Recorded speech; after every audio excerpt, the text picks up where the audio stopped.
herzlich die beiden Gründer, Sretko Horvath und Janis Varoufakis. Willkommen. Wir haben vor gut einem Jahr uns hier getroffen mit der Frage, was tun? Wir setzen heute die Frage fort mit dem, wie können wir das schaffen, was wir tun wollen.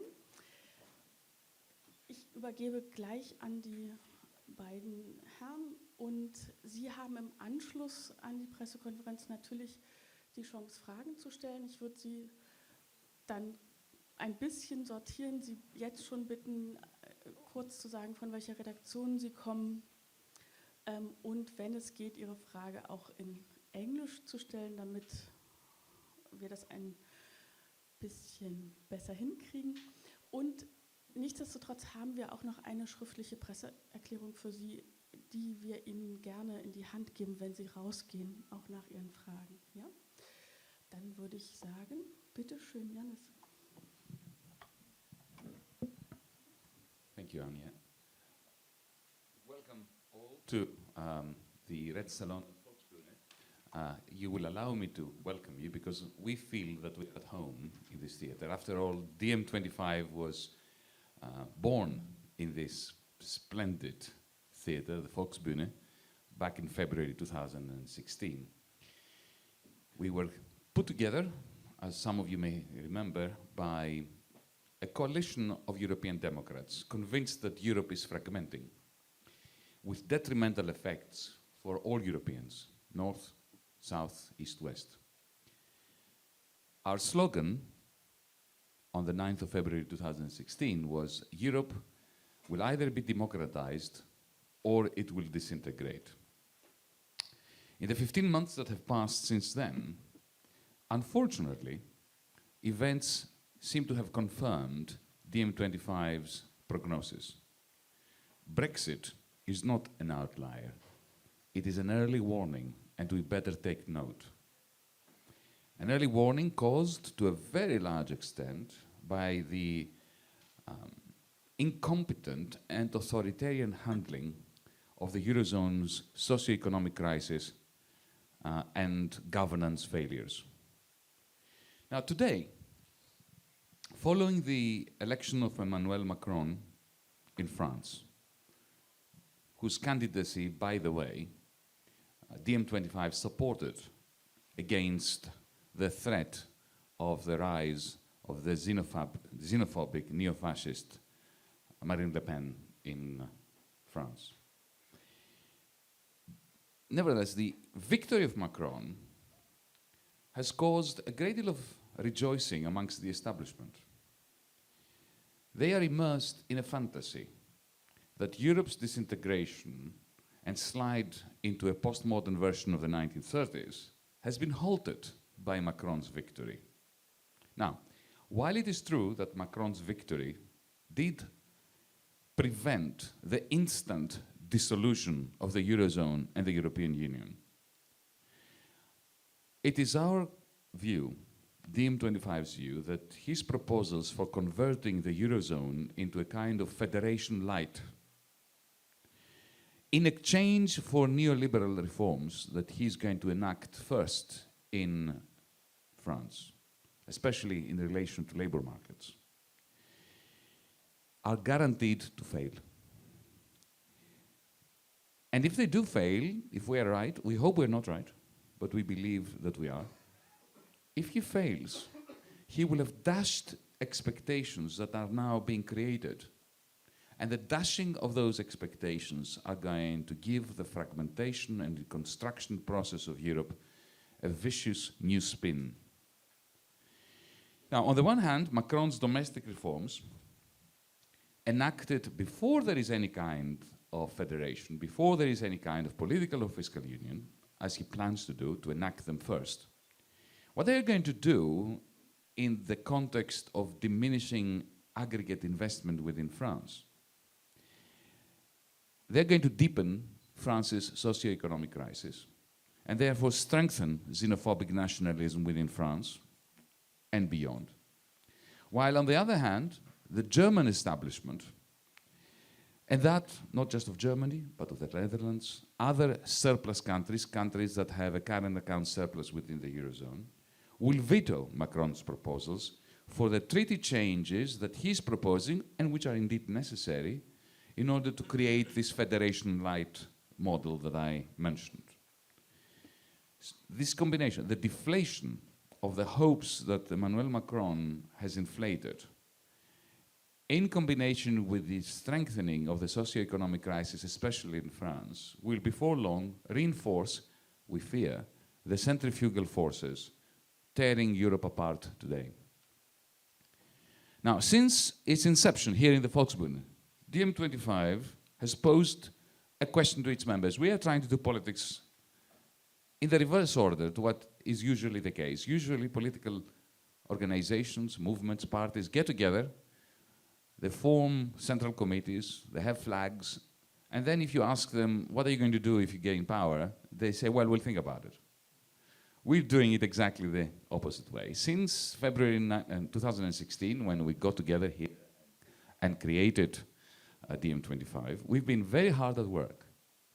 We had a committee of 20 expert economists and hundreds, if not thousands, of our members trying to ask and answer the question, what should we do in terms of a unified, comprehensive economic and social agenda in every country in Europe, and at the level of the European Union and at the Eurozone, in order to stem this crisis?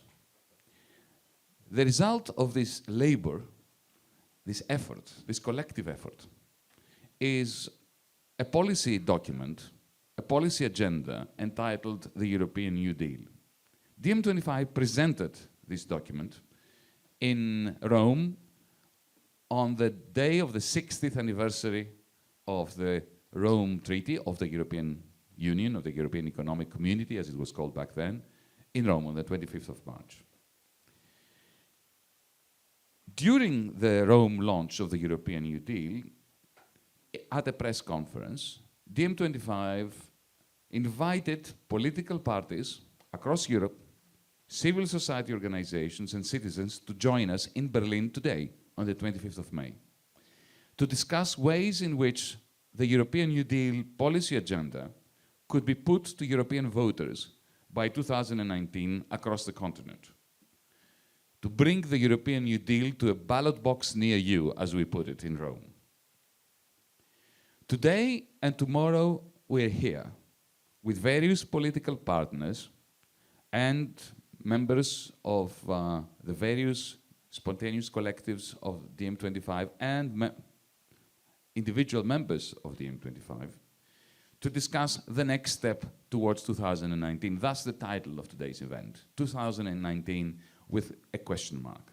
Our purpose today is to remove the question mark and to replace it with an exclamation mark.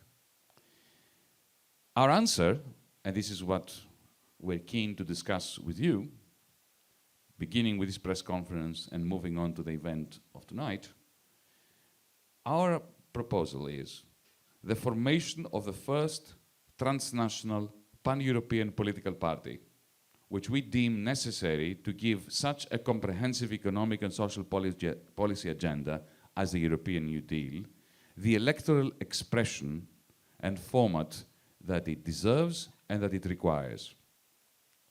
During the next couple of days, today, all day today, all through the night, and tomorrow, DiEM25 will develop in conjunction with our political partners and members from many different countries, political organizations and so on, a credible blueprint for the transnational progressive party that Europe needs.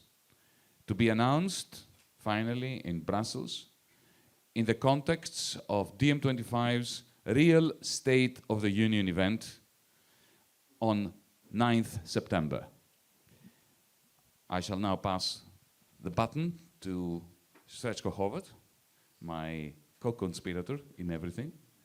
And then we will open the floor to Q&A. Thank you so much.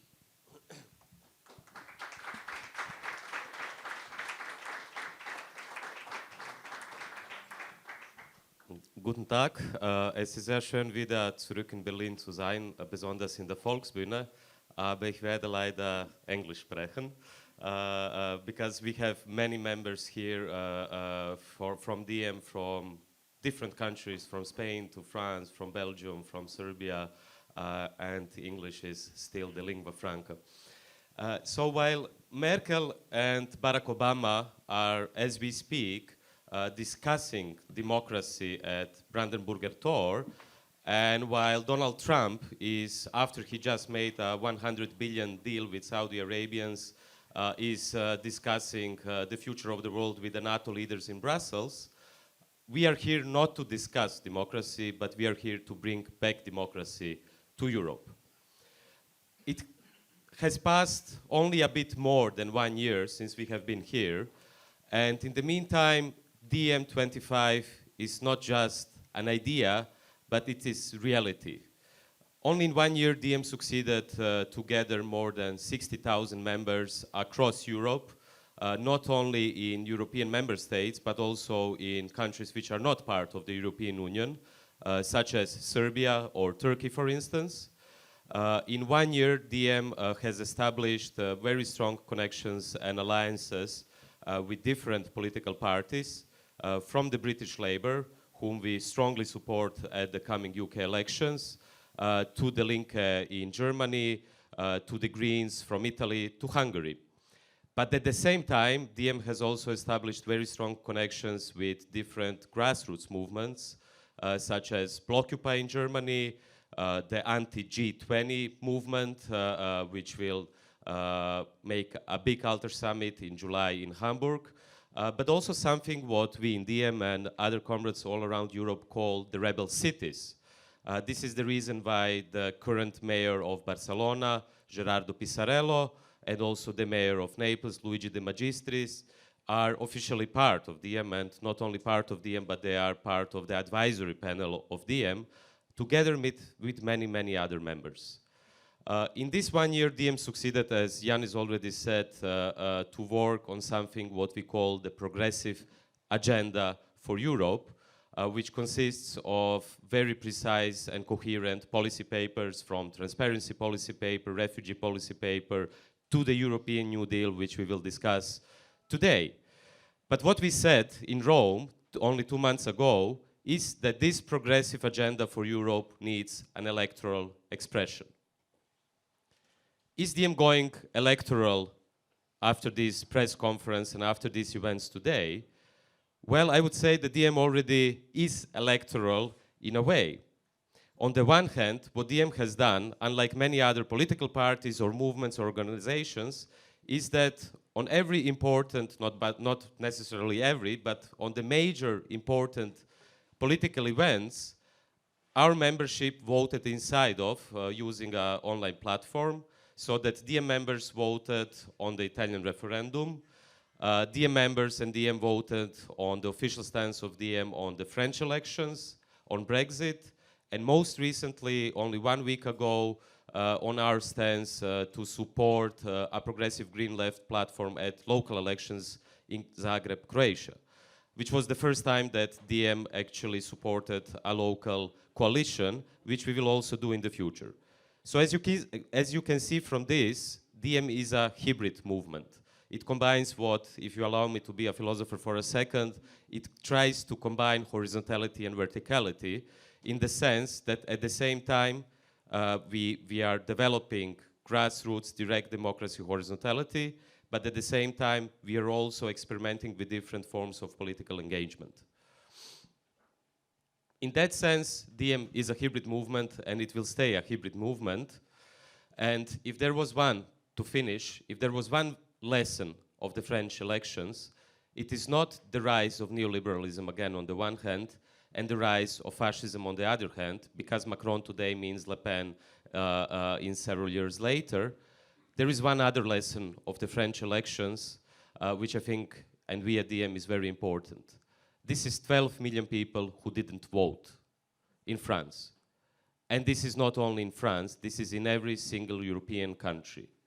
So if on the one hand, what is represented by the meeting of Merkel and Obama today, we have something what we call in DiEM the austerity international, if on the other hand, represented by Trump, but also by Le Pen, by Farage, we have something what we in DiEM call the nationalist international.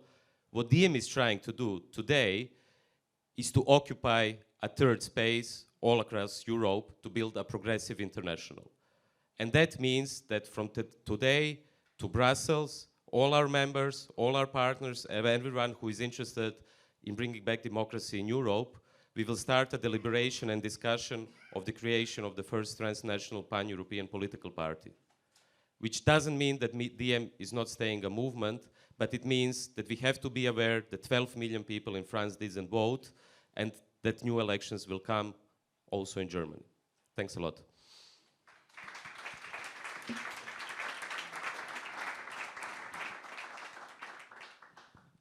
Vielen Dank. Los kann es gehen mit den Fragen. Fragen. Bitte. Do I get it right? So DiEM25 will present itself to the European elections and also in certain countries to national elections. Is this the plan? If I may just answer the first part and then Yanis can answer about the second. DiEM already is, in a way, present at national elections. As I said, we were present at local elections in Zagreb. At the same time, what I didn't mention is that we have a very strong alliance with a political party in Poland, which is called Razem, which comes out of our idea that anyone in Europe who is ready to push and implement the European New Deal and the progressive agenda, if they are running for elections, DiEM is ready to support it. If such an option doesn't exist in a European country, we don't exclude the possibility that DiEM might have an electoral presence on its own. And I'll leave the other part of the question to Yanis. Well, along the same lines, ideally, we wouldn't want to run for elections. We're not hungry for the trappings of office. But we are determined to take the only policy agenda we know that is rational, moderate, and radical simultaneously, rational enough, moderate enough, and radical enough to make a difference, to prevent the this constant descent into a combination of authoritarianism and economic failure in Europe. Just to repeat what Sergio said, in countries where there is a political force, a political party, or an alliance of parties, whose policy agenda is close to our European New Deal, and which we can see as part of the solution, not as part of the problem, we'll be very happy to support them and to add the DiEM25 logo or imprint to their campaign.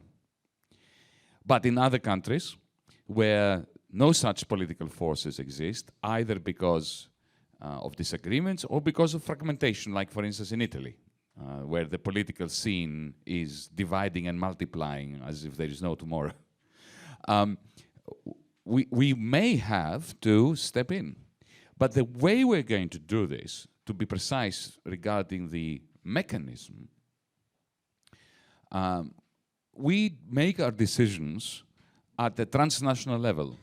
So we preach the model and we live by the model that we preach. So for instance, let me give you an example. Take Greece, for instance. Is there going to be a political party with a DiEM25 imprint running in the next European Parliament election or national election in Greece? As we announced a few days ago in an event, a DiEM25 event in Athens, there are two prerequisites for that. Firstly, that we're going to have a substantial influx of new members in Greece.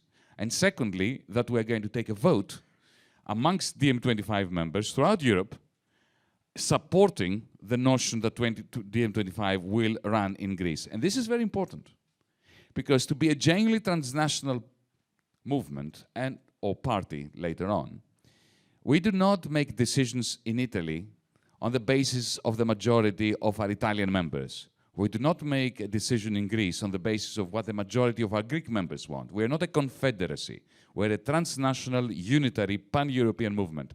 So the Germans who belong to DiEM, the Italians who belong to DiEM, the British who belong to DiEM, the Serbs who belong to DiEM will all vote on our strategy in Greece on whether we are going to run in the Greek national elections or European Parliament elections. This is how we signal to Europeans that a European demos can exist as part of collective transnational action. It is up to us to create the European demos that will put demos back into European democracy. Is there a partner in Germany that fulfills these requirements of DiEM25, like for example DiEM25 or another party? It is clear from our deliberations with political parties, organizations, civil society movements, that the answer to your question is both yes and no. And this is not an attempt to obfuscate, it's the reality. There are excellent people in the SPD, there are excellent people in the Greens, there are excellent people in Die Linke.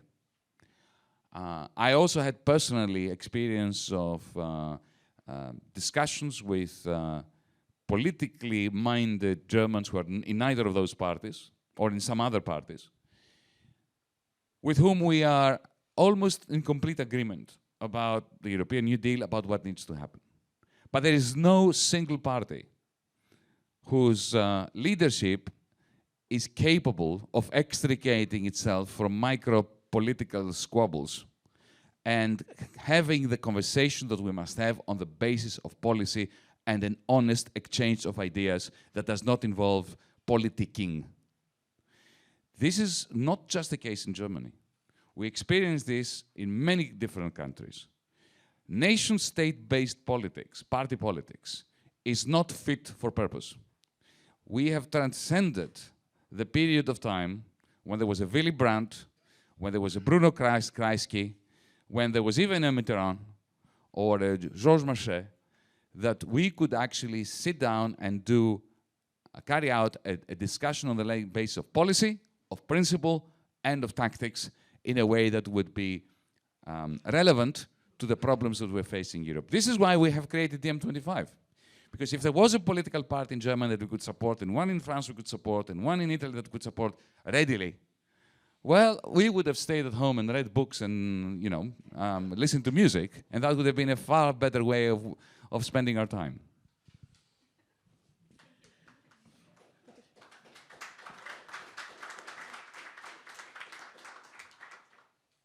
Can I remind you that you have already tried something like this, because Alexis Tsipras invite you to run in Greece at 2015, because you have some very clear proposals about how the Greece has to deal with the debt crisis.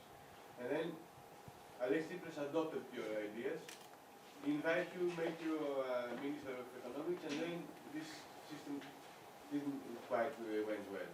So how much the European New Deal, it's a paper that if a party want to adapt it, run the elections, how you can be sure that it is going to be involved this time? Well, this is an excellent question, because it really highlights the difference in our approach. You see, you're quite right. The reason why I entered the Syriza government in 2015 was because there was a meeting of minds, or supposedly there was a meeting of minds, between myself and Alexis Tsipras and 2 or 3 at most other people within Syriza.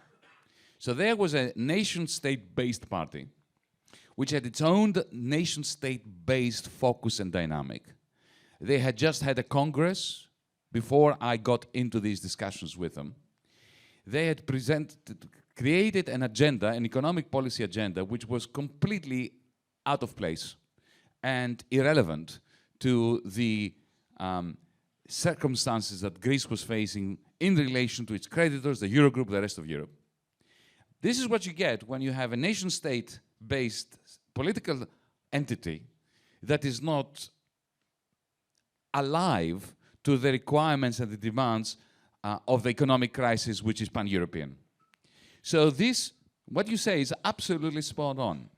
even though we had an agreement between us, the Prime Minister and me, who became his finance minister as a result of this agreement proved too brittle, because the political foundation on which it was based, the political party, Syriza, that was nation-state-based and incapable of, unwilling to, and removed from the pan-European perspective which DiEM25 is producing, simply could not follow, or it was very easy for somebody like Alexis Tsipras to subvert that agreement.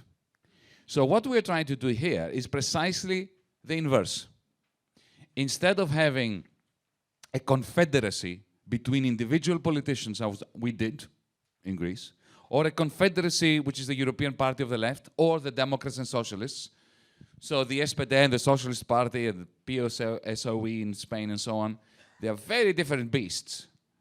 And they get together like a pack of wolves in Brussels, and they have a kind of confederal agreement which really means nothing in practice. We are creating a transnational movement. We are creating a policy that we put together as Germans, as Italians, as Greeks, as Poles, as Brits, all together, working along the same lines, in the same context, creating a pan-European European New Deal agenda. And what we are proposing to do is take it to voters as a transnational party. Now, it is our considered opinion that the only chance Europe has comes from this approach. The confederal approach that we've utilized so far in Europe is part of the problem, and it is bound to fail, even if very good people are involved in it. It's not exactly follow-up, but it's a good sense.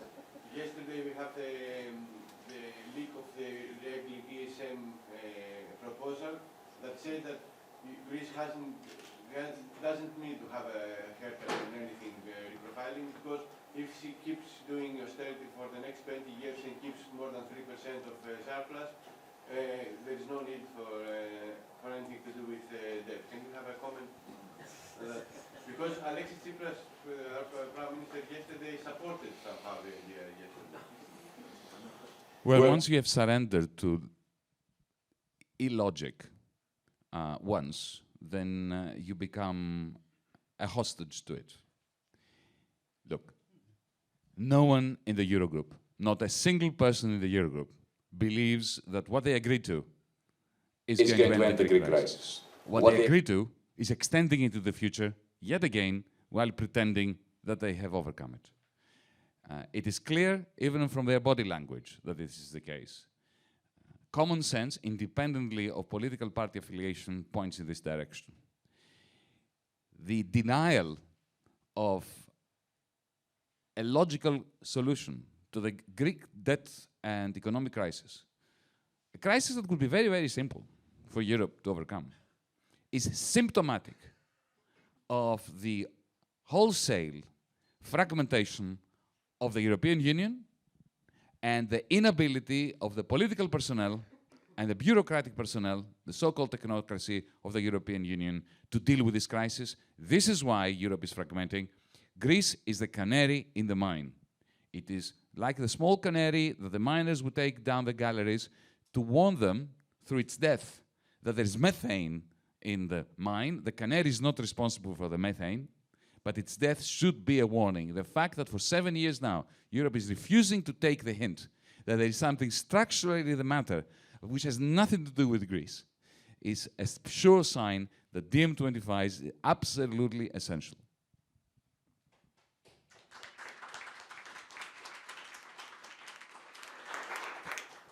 Concerning the approach that you're talking about, one thing that I've noticed with my Italian compatriots is that when I try to bring them policy, good ideas, I find a natural resistance even to the concept that I present policy instead of a person.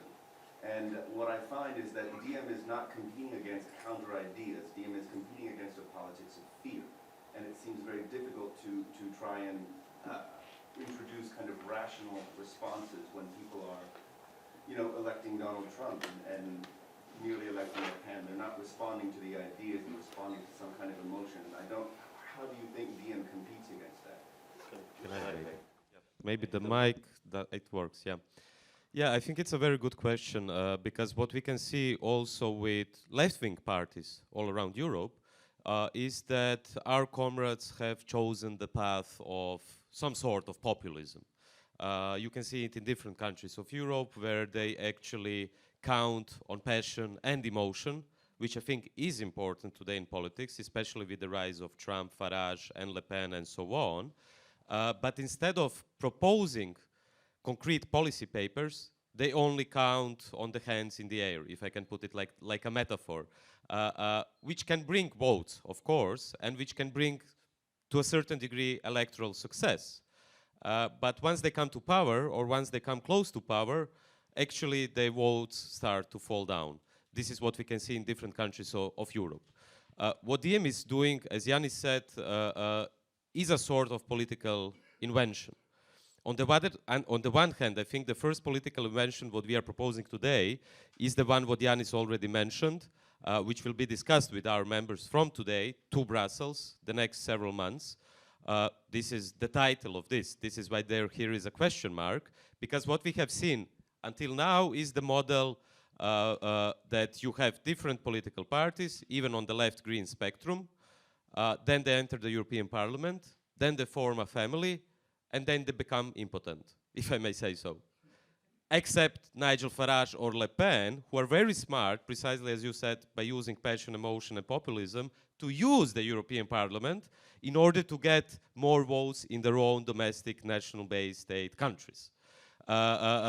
What we are trying to do is to inverse this model, and on the other side, and I think that's the second political invention, although there are many more as well, is that instead of just going into populism and just counting on passion and emotion, we are trying to inverse this as well and create a progressive European agenda, which in our mind, to again speak more theoretically, should be part of a new constituent process.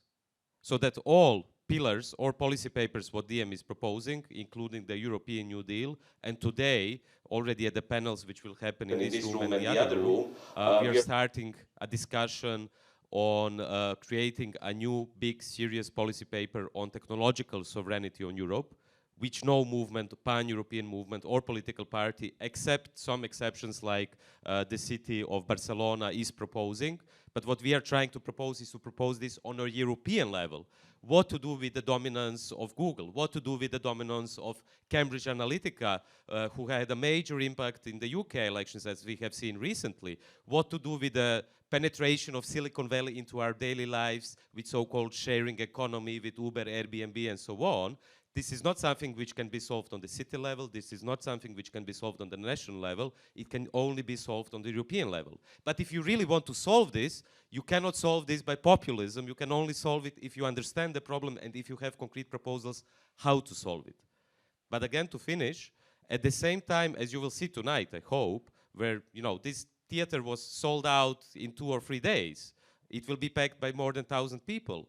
I think there is no movement in Europe today under one single name, under one single conviction, as it was outlined in our manifesto, which can pack such legendary theaters as Volksbühne or Beaux-Arts in Brussels, or theaters in Ireland, to Greece. We had a basketball stadium with 3,000 people only 2 weeks ago in Athens, completely filled, which provokes so much enthusiasm. So in that sense, I think DiEM is giving back not only concrete policy papers, but also hope and passion. And I see it every day when I speak and when I discuss and when I work together with our volunteers. I mean, today here at Volksbühne, half of the theater will be filled with volunteers and activists who came from all around Europe, paid their own tickets, paid their own hotels, they're not on a salary and so on. And this number of people are growing and growing day by day.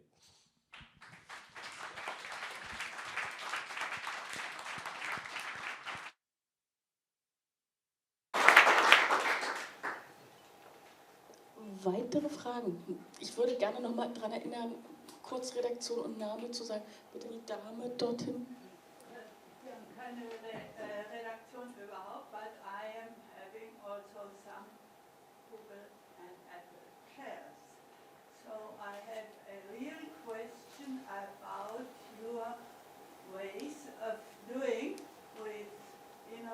election with Wi-Fi and connections which go beyond Europe and which enter Europe from all parts, Italy as well as Germany.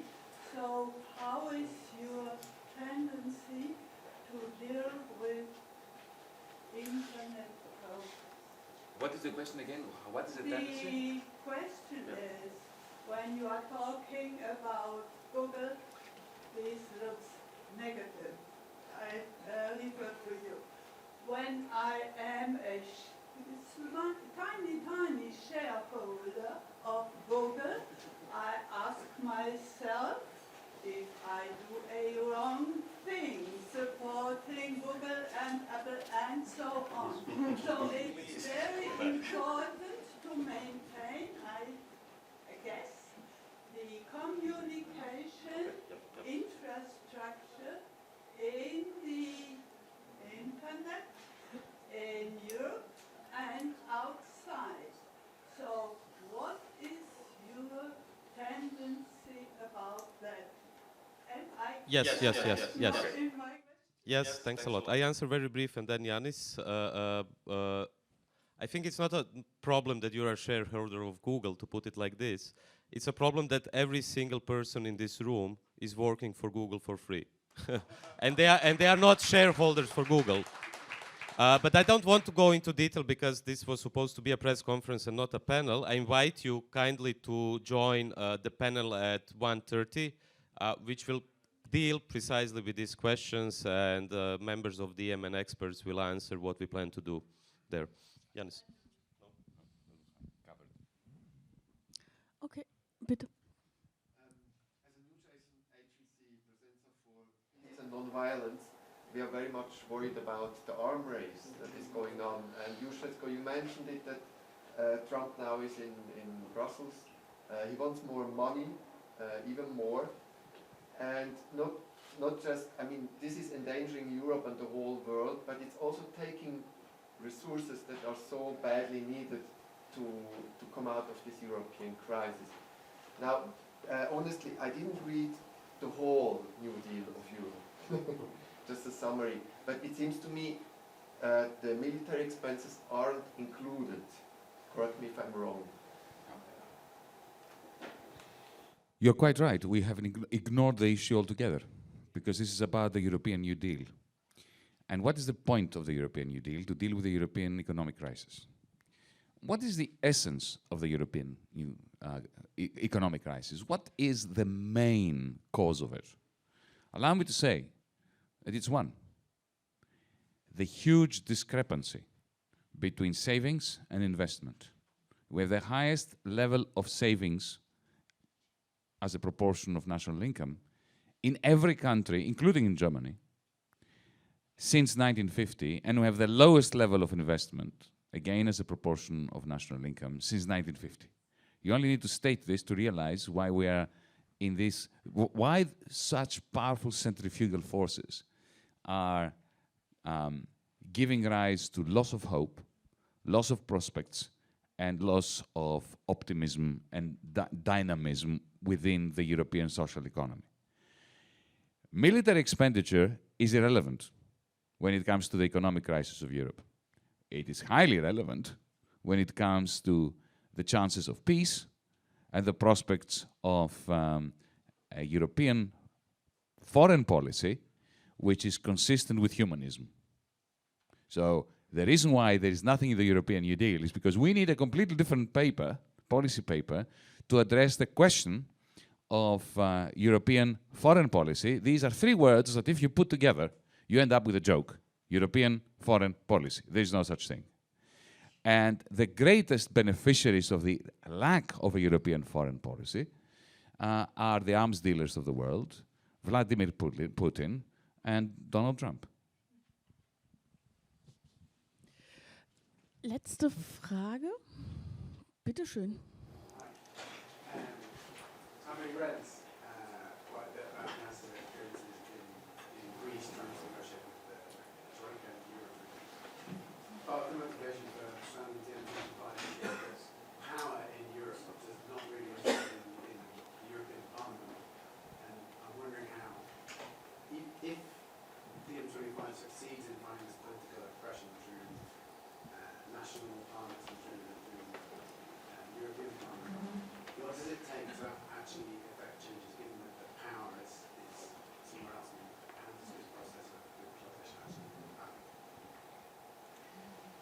We do not have a European Parliament. We have something called the European Parliament. It's the only parliament in the history of the world which does not have the right to initiate legislation. You only have to state that to realize that there is a great disconnect between the title and the reality.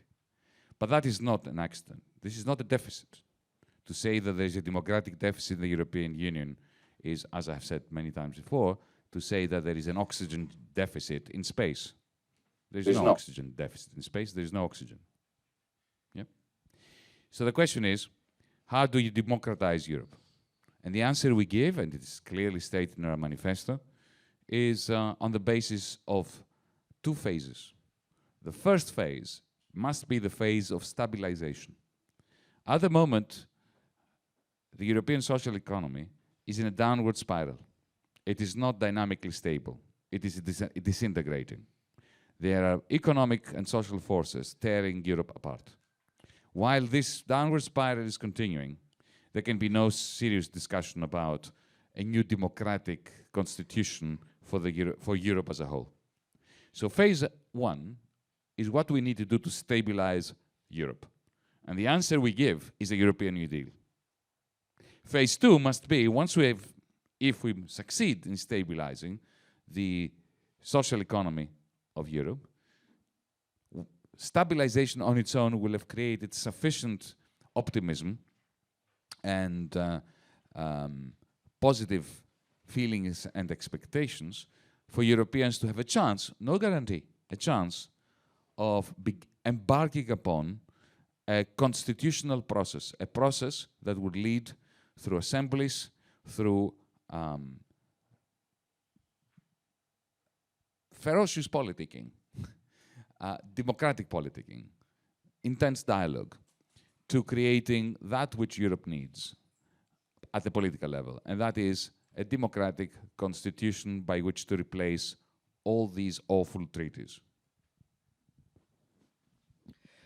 Vielen Dank, dass Sie bei uns waren. Sie finden die versprochenen Materialien auf Ihrem Weg aus dem Roten Salon.